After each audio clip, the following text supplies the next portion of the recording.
You know how some sounds just completely stop you in your tracks? Well, we're about to explore one of the simplest sounds you can possibly imagine. But trust me, by the end of this, you're going to hear it in a totally new way. You might even find out it holds a little secret to finding some peace in our, let's be honest, very noisy world. I mean, this quote really gets right to the heart of it, doesn't it? It's this idea that there's a whole other layer of communication happening all around us, all the time, not in words, but in all those everyday sounds we usually just tune out. The real secret, it seems, is just learning how to listen. So, okay, how do we even start to decode this secret language?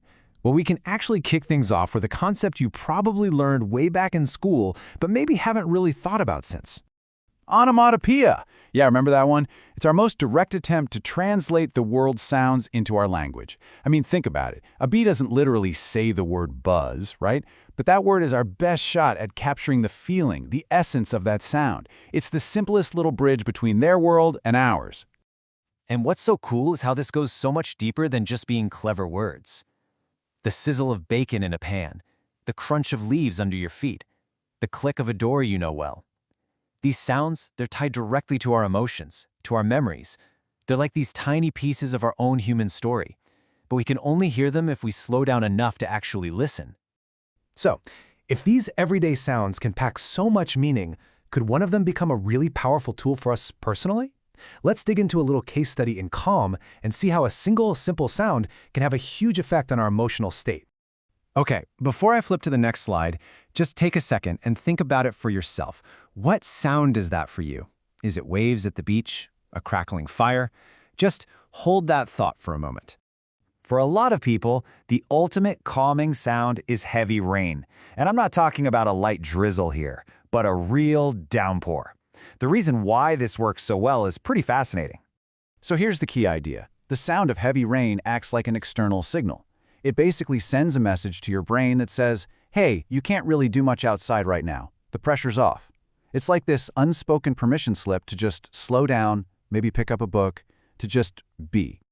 Now, you might be thinking, wait, doesn't relaxing music do the same thing? And yeah, you'd be right, up to a point. But look at the difference here. Music is an intentional choice, right? We actively decide to put it on to try and relax. The rain, though? That's what you could call a natural external force limit.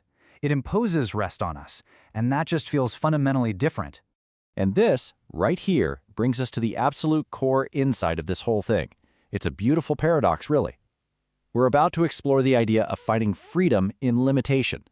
This just lays it out so clearly. On one side, you have the state that, let's face it, many of us live in. A mind that's just all over the place, buzzing with endless choices and this constant pressure to act, that academic brain that is just always on. But then you look at the other side, you see the effect of the rain's force limit. All those choices narrow down, the pressure lifts, and your nerves they begin to calm down all by themselves. And this is the paradox, and it is so powerful. By setting a boundary on what we can do, the world actually frees us up to do what we might truly need to do, just rest. Think about it. For a mind that's been trained for years and years to always be on, to always be productive, this is huge. You're not fighting with yourself to relax. Some outside force has kind of made the decision for you. It's disarming because there's nothing to argue with. You can just let go. Okay, so let's take this whole concept and see how we can actually apply it. How can you find your own personal signal for calm out there in the world? So let's just recap the journey we've been on. We started with this simple idea that the world is communicating with us beyond just words. Then we found that a personal sound, like rain, can be a really powerful trigger for calm. But the real insight, the big takeaway, is that an external limitation, something that tells us to stop, can be incredibly freeing psychologically. It's all about just listening for those moments. So I'm going to leave you with this.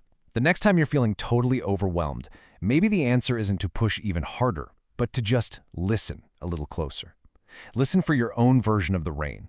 What sound in your world is giving you permission to take a pause? What is your world trying to tell you?